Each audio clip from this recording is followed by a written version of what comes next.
Welcome to our channel. ఈ రోజు మనతో పాటు రమ్మగారు ఉన్నారు. నమస్తే రమ్మగారు. నమస్తే జయ. రమ్మగారు, కాశీ మజిలీ కథ ఒకటి.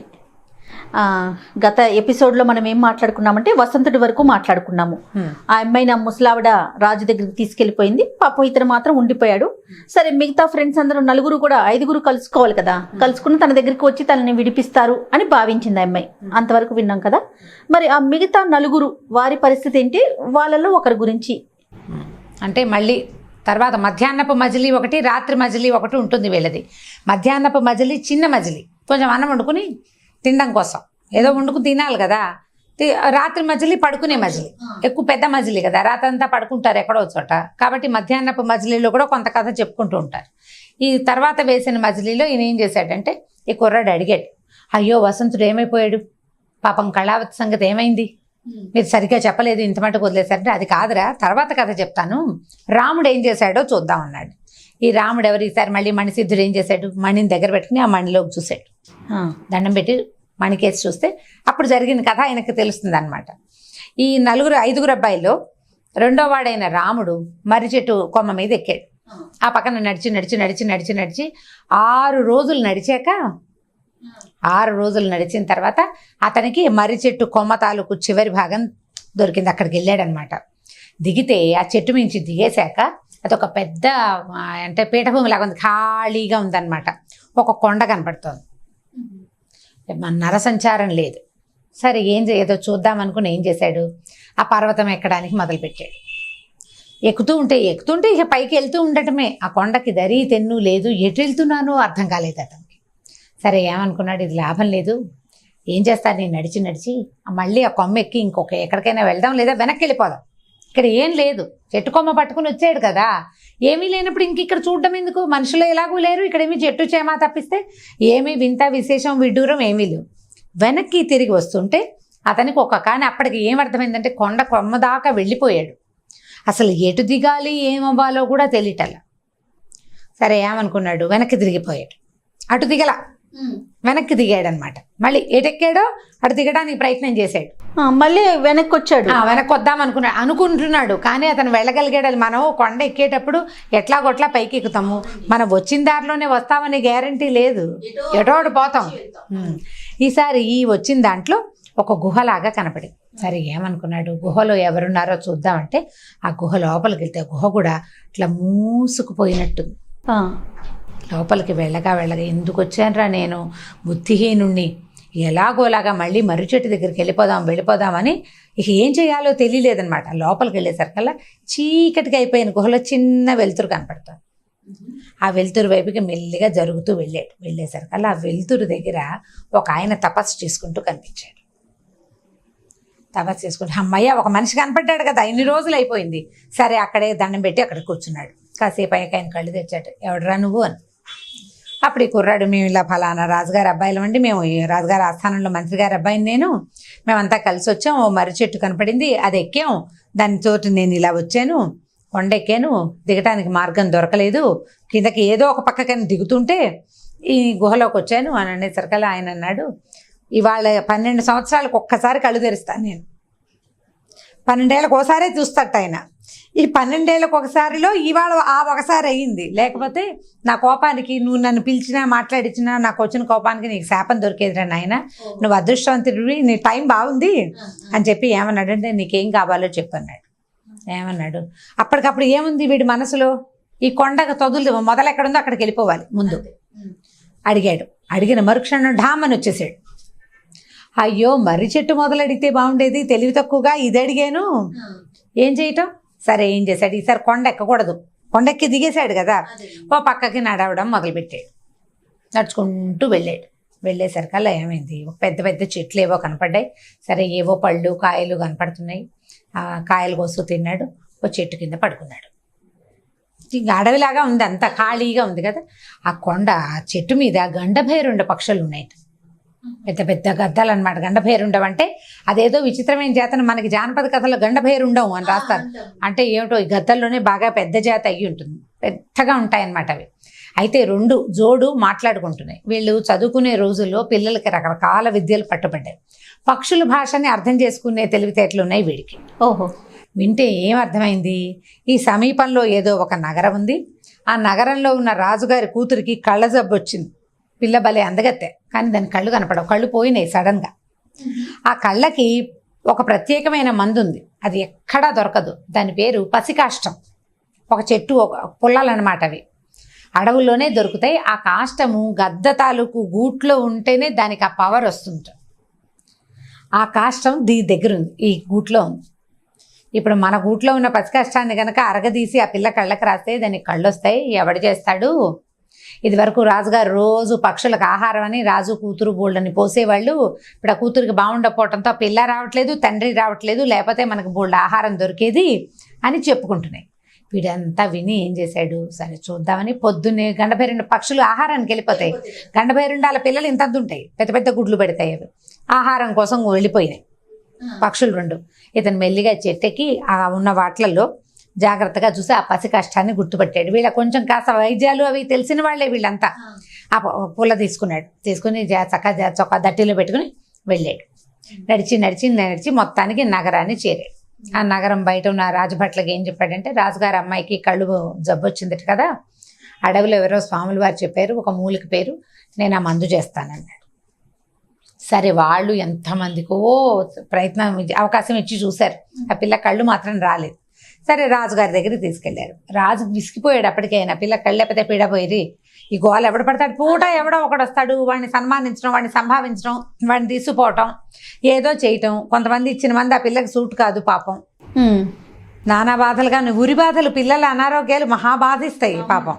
రాజుగారు కానీ వచ్చిన కుర్రాడు వీడి స్ఫురద్రూపి, చక్కగా మాట తీరు బాగుంది, సరే చూద్దాం ఏ పుట్టలో ఏ పాముందోనని ఈ కుర్రాడిని లోపలి తీసుకెళ్ళారు. వీడేం చేశాడంటే ఆ పసికాష్టం తెచ్చాడు కదా, దాన్ని బాగా అరగదీసి ఆ లేపనని అమ్మాయి కళ్ళకి రాశాడు. ఒక 2-3 గంటల తర్వాత అది బాగా ఎండి డ్రై అవ్వగానే ఆ పిల్ల కళ్ళు తెరుచుకుపోయింది. కళ్ళు తెరవగానే మొట్టమొదట అది కంటికి రాసిన కుర్రాడే కనపడ్డాడు దానికి ఎదురుకుంటూ. కళ్ళు కనపడుతున్నాయి, కన్ను తెరిపిళ్ళు పడేసరికల్లా రాజు వాళ్ళు అందరూ సంతోషించారు. నాన్న, నా కళ్ళు తెప్పించిన వాడికి ఏమి ఇస్తావు నువ్వంటే, అర్ధరాజ్యం ఇచ్చేస్తానమ్మా అన్నట్టు వాళ్ళ నాన్న. రాజ్యంతో పాటు నన్ను కూడా ఇచ్చేయి నాన్న అని చెప్పి, రాజ్యంతో పాటు నన్ను కూడా ఇచ్చి, అసలు ఇతను రాకపోతే నేను చూడగలిగేదాన్నే కాదు అంటే, సరే ఏ ఊరు ఏమిటి కనుక్కున్నారు. ఫలానా ఊరి మంత్రి గారు అబ్బాయి. సరే బాగుంది కదా, మంచి మాటే. సరే ఆ అమ్మాయి పేరు పద్మగంధి, రాజుగారి అమ్మాయి పేరు. సరే పెళ్లి చేశారు. చక్కగా భార్యతో హాయిగా కులాసాగా ఉన్నాడు. ఒక 4-5 నెలలు, 2-3 నెలలు గడిచినాయి అనుకో. అంతకుముందు అక్కడ పర్వతం ఎక్కడానికి 1 నెల పట్టింది ఇంచుమించుగా, ఓ 20 రోజులు పట్టింది అనుకో. ఎక్కి దిగి అంతా నానా బాధ పడ్డాడు కదా. ఇక్కడ ఒక 4-5 నెలలు గడిచిపోయినాయి. గడిచాక ఏమన్నాడు, ఇన్నాళ్ళు అయింది, నా ఫ్రెండ్స్ అంతా ఏమైపోయారో, చెట్టు దగ్గరికి ఎవడో ఒకడు వచ్చుంటాడు, ఎవరు రాపితే సాంబుడినైనా చూసొస్తాను, నేను వెళ్ళొస్తానని చెప్పాడు. సరే భార్య సరేనంది, ఏముంది రాజుగారు ఎక్కడికైనా వెళ్ళటం సహజమే కదా, సరే ఒప్పుకుంది. ఓ గుర్రం వేసుకున్నాడు, కత్తి డాలు పుచ్చుకుని పోయాడు. బయలుదేరితే ఏమైంది, సేఫ్గా అయిపోతే కథ ఏముంటుంది ఇంకా. అదే చూస్తున్నా ఏంటి ట్విస్ట్ ఇక్కడ అని. సేఫ్గా అయిపోలేదు, వెనక్కి వస్తున్నాడు. ఎక్కడికి వెళ్ళాలి ఇతను, ఏ ప్రాంతంలో అయితే మర్రి చెట్టు ఎడ్జ్ ఆగిందో అక్కడికి రావాలన్నమాట. వాళ్ళు మొదట గుర్రం వేసుకుని వాళ్ళ దగ్గర గుర్రాలు ఉన్నాయి. గుర్రాలకి కాపలాగా సాంబుడిని పెట్టారు. ఎందుకంటే ఈ చెట్టు ఎక్కాక ఆ చెట్టు కొమ్మలు బండి వెళ్ళేంత పెద్దవిగా ఉన్నాయి, తర్వాత లేకపోతే గుర్రాలు ఏమవుతాయి, అందుకని గుర్రాలు వేసుకురాలి. ఇతనికి తెలుసు దాని మీద గుర్రంతో వెళ్ళిపోవచ్చు, నడిచి వచ్చాడు కదా, ఆ దారి ఎంత ఉందో అతనికి బాగా తెలుసు కాబట్టి గుర్రంతోనే వెళ్ళిపోదాం, తొందరగా వెళ్ళిపోతాను అనుకున్నాడు. సరే ఈ వచ్చే దారిలో ఈ అడవిలో ఒక చోట పడుకున్నాడు. ఈ మర్రి చెట్టు మొదల దగ్గరికి చేరాలి కదా ఇతను, ఆ కొమ్మ ఎడ్జి దగ్గరికి. ఓ రోజు పడుకున్నాడు. ఆ రోజు సాయంత్రం చీకటి పడిపోయింది, ఏదో తెచ్చుకుని ఆహారం తిన్నాడు, ఓ చెట్టు కింద పడుకున్నాడు. అడవుల్లో ప్రయాణాలు చెయ్యరు, రాత్రిళ్ళు పడుకుంటారు ఎక్కడో చోట చూసుకుని. గుర్రాన్ని ఓ చోట కట్టేసి అనువుగా క్రూర జంతువులు అవి ఉంటే వాటి వాసన, అవి తిరిగిన ప్రాంతాలు తెలుస్తూనే ఉంటాయి. సాతు జంతువులు ఏవో ఉన్నాయి, పర్వాలేదనుకున్నాడు. గుర్రం వదిలేశాడు, పడుకునేసరికల్లా ఒక సింహం వచ్చి ఈ గుర్రాన్ని పట్టేసింది. ఇతను తెలుసుకోలేకపోయాడు, అది ఎక్కడో ఆహారం కోసం తిరుగుతూ ఈ గుర్రపు సకిలింపు విని ఇక్కడికి వచ్చేసింది. ఇక దానికోసం కిందకి దిగాడు, కానీ ఏం చేస్తాడు, గుర్రాన్ని తినేసింది. ఇక ఏం చేయాలో తెలియలేదు. అటు ఇటు చూస్తే ఎవరు ఏం చేసి సహాయం చేస్తారు. అసలు నిరాయుధుడిగా ఉండిపోయాడు అనమాట. పైనుంచి కత్తి విసిరేశాడు. ఆ కత్తి కాస్త కింద అంటే సింహం మీద పడుతుందని విసిరాడు. ఆ కత్తి కాస్త ముక్కైపోయింది, విరిగిపోయింది. కత్తి లేదు, గుర్రము లేదు. ఇప్పుడు అక్కడ దాకా చేరాలంటే ఇతను ఎంత నడవాలి? గుర్రం మీద రైమని వచ్చేసేవాడు. ఇక నడవటం మొదలు పెడితే ఈ వచ్చే దారి, అతను వచ్చేటప్పుడు ధోరణి వేరు, మళ్ళీ వెనక్కి వచ్చే ధోరణి వేరు. ఈసారి అడవిలో ఒక చిన్న చండికాలయం, ఒక అమ్మవారి దేవాలయం కనపడింది. అక్కడి నుంచి ఎవరో ఇద్దరు మాట్లాడుకుంటున్నారు. చూశాడు. అక్కడ చూస్తే ఇద్దరు ఒక పిల్లని కట్టేసి వచ్చారు. ఒక పిల్ల ఎవరో మూతి ముక్కు కట్టేశారు. మొహం బాగా తెలియట్లా, కాస్త వయసులో ఉన్న అమ్మాయిలాగా కనపడుతోంది. కట్టేశారు. వీళ్ళిద్దరు ఎట్లా ఉన్నారంటే కాటుకని కొండలు చేసినట్టుగా ఉన్నారు. ఇద్దరు పెద్ద పెద్ద ఆజానుబాహులైన ఇద్దరు దొంగలు. వాళ్ళు ఏం చేస్తున్నారంటే ఓ చిన్న మంత్రవాదితనం ఏదో చేస్తున్నారు. ఇప్పటికీ 99 మంది ఆడపిల్లల్ని ఆ చండికకి బలిచ్చారు ఏదో శక్తి కోసం. ఇది 100వ ఆడపిల్ల. ఇప్పటిదాకా ఇచ్చిన ఆడపిల్లలందరూ దేశవాళీ పిల్లలు. ఈ పిల్ల రాజకుమార్తె. పిల్ల చాలా అందంగా ఉంది. ఇది నాకు సొంతం అంటే నాకు సొంతం అని పోట్లాడుకుంటున్నారు. పోట్లాడుకునేసరికల్లా వీడు ఏం చేశాడు, ఇతను తెలిసిపోయింది ఇతనికి ఇక్కడ ఏదో జరుగుతుందని. అక్కడి నుంచి మెల్లిగా ఇటు వచ్చి చూశాడు. ఆ అమ్మాయి మూతి ముక్కు గుడ్డ తీస్తే పిల్ల మహా అందంగా ఉంది, రాజకుమార్తె అని అర్థమైంది కదా. అక్కడి నుంచి ఏం చేశాడంటే వాళ్ళు మాట్లాడుకుంటుండగా ఇతను చండికాలయం లోపలికి వెళ్ళి అమ్మవారి దగ్గర చేతిలో కత్తి శూలం ఉంటాయి కదా, ఒక కత్తి అలాగా తీసుకుని బయటకు వచ్చి వీళ్ళిద్దరి మీద పడ్డాడు. అమ్మవారికి బలి ఇవ్వడానికి వచ్చిన పడుచుని అనుభవించాలని చూస్తే ఎట్లాగరా, ఇది చేయాల్సిన పనేనా అని ఇద్దరి మీద పడ్డాడు. కత్తి లేకపోతే ఒక రకంగా ఉండేది, కత్తి దొరికింది కదా. ఇక వాళ్ళిద్దరూ బతుకు జీవుడా అని పారిపోయారు. ఓ చిన్న ఫైట్ జరిగి వాళ్ళిద్దరు వెళ్ళిపోయారు. ఇతను ఏం చేశాడు, లోపలికి వచ్చి మళ్ళీ ఈ అమ్మాయి ముందున్న కట్లు అవి బొడదేశాడు. ఎవరమ్మాయి ఇవి ఏమిటి అని అడిగితే ఆ అమ్మాయి ఏం చేశాడు, కనకప్రభ ఆ పిల్ల పేర్లు ఎంత బాగున్నాయి చూడు. ఈ అమ్మాయి ఏం చెప్పిందంటే, నేను ఎక్కడో పరాయిదాన్ని కాదు, పద్మగంధి తాలూకు పిన్ని కూతుర్ని. దీనికి రెండో పక్కనే మా రాజ్యం ఉంది. మా పద్మగంధిని నువ్వు పెళ్లి చేసుకున్నావని, కంటికి మందు రాసావని అవన్నీ మాకు తెలిసినవే. వీళ్ళు దానికోసమే ప్రయత్నించారు, పద్మగంధి కోసమే. దానికి పెళ్ళి అయిపోయింది కాబట్టి నా దగ్గరికి వచ్చి నన్ను తీసుకొచ్చేసారు. ఉద్యానవనంలో నేను ఆడుకుంటుండగా లాక్కొచ్చేసారు. మా నాన్న వాళ్ళు కూడా వెతుకుతూ ఉంటారు, కాకపోతే ఏ దారిలో తెచ్చారో మా ఇంటికి ఎలా వెళ్ళాలో నాకు తెలీదు అని చెప్పింది. చెప్పేసరికల్లా సరే అమ్మాయిని బయటికి తీసుకొచ్చాడు. అమ్మాయి ఏంది, ఇప్పుడు నువ్వు నా ప్రాణాలు రక్షించావు, నువ్వు కనుక రాకపోతే వీళ్ళని చంపేసి ఉండేవాళ్ళు, ఇంకోటి కూడా ఏదైనా చేసే ఉండేవాళ్ళు. కాబట్టి నువ్వే నా భర్తవి, పద్మగంధితో పాటు నన్ను కూడా పెళ్లి చేసుకోమని. ఆ చండికాదేవి దగ్గరే ఉన్నదే పసుపుకు పట్టు అమ్మాయికి పెట్టి, దాని భార్య ఇప్పుడు ఇతనితో పాటు ఉన్న పిల్ల భార్య అయిందనుకో ఏ సమస్య ఉండదు. సరే ఇద్దరు బయలుదేరారు. మరి వెళ్ళాలి ఎక్కడో చోటికి. అయితే అమ్మాయి ఇంటికి వెళ్ళాలి, లేకపోతే మర్రి చెట్టు మొదలకి వెళ్ళాలి, లేకపోతే మామగారి ఇంటికైనా వెళ్ళాలి కదా. బయటకు వచ్చారు. వచ్చిన తర్వాత అలా నడుచుకుంటూ వెళ్తుంటే ఏమనుకున్నారంటే, ఆటవికుల గూడెం ఒకటి తగిలింది వాళ్ళకి దారిలో. సరే వెళ్ళి ఈ గూడెంలోకి వాళ్ళ సహాయం తీసుకుందాం అనుకున్నారు. ఈ పిల్ల మహాసౌందర్యవతి అని చెప్పాం కదా. ఇద్దరు చట్టాపట్టాలు వేసుకుని గూడెంలోకి వెళ్ళారు. ఆ గూడెం తాలూకు పెద్దవాడు, వాడికి కొంచెం మంత్రాలు వాడికి మాయలు మంత్రాలు వచ్చు. ఈ పిల్లని చూడంగానే అమ్మా అంతా నోరు తెరుచుకుని చూస్తూ ఉండిపోయాడు. మహాసౌందర్యవతి అయిన ఆ పిల్లని చూసేసరికి వాడికి చాలా ఉత్సాహం వచ్చింది. ఏదైనా ప్రయత్నం చేయాలి ఈ అమ్మాయి కోసం. సరే వీళ్ళు ఏం చేశారు, దగ్గరకు వచ్చి చెప్పారు, మాకు గుర్రం పోయింది, 3 దారులు ఉన్నాయి. ఒకటి అమ్మాయి పుట్టిల్లు, రెండోది వీడి అత్తారిల్లు, లేకపోతే మర్రి చెట్టు మొదలు. ఈ 3 ఎక్కడో చోట చేరాలంటే మాకు గుర్రం కావాలి. ఈ రాత్రికి విశ్రాంతి తీసుకుని రేపొద్దున వెళ్ళటానికి మాకు ఏదైనా ఏర్పాటు చేయమని అడిగేసరికల్లా మీరు గుడిసెలో ఉండండి, నేను చెప్తానన్నాడు. ఆ రాత్రికి ఏదో ఆహారం ఇచ్చారు. ఆ గుడిసెలో పడుకుంటే వీడు ఏం చేశాడు, ఒక చిన్న మంత్రం వేసి రాముడిని కుక్కగా మార్చేసాడు. వీడు మంత్రాలు వాడని చెప్పుకున్నాం కదా. రాముడు కుక్క అయిపోయాడు. కుక్క అయిపోయిన తర్వాత ఈ గదిలో ఉన్న కుక్కని బయటికి తీసుకెళ్ళిపోయాడు వాడు. ఆ ఆటవిక పెద్ద బయటికి తీసుకెళ్ళి బయట తాడుతో కట్టేశాడు. లోపలికి వచ్చి ఈ అమ్మాయిని నిద్రలేపాడు.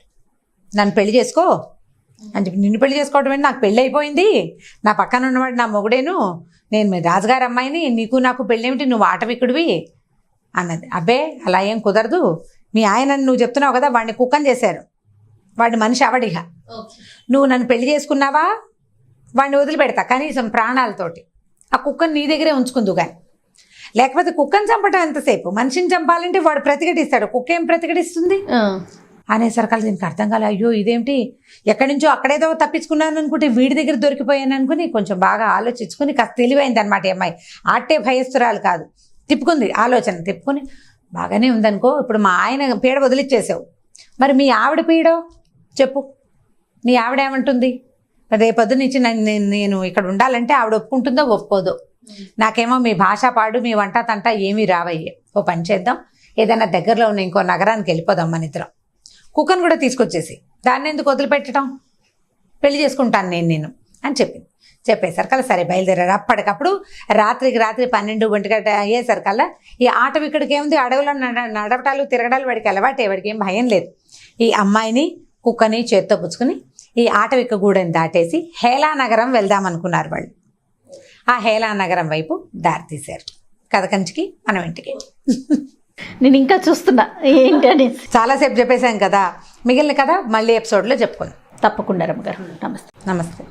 ఈ వీడియో కనుక మీకు నచ్చినట్లయితే లైక్ చేయండి, షేర్ చేయండి. మరిన్ని వీడియోస్ కోసం మా ఛానల్ని సబ్స్క్రైబ్ చేసుకోండి.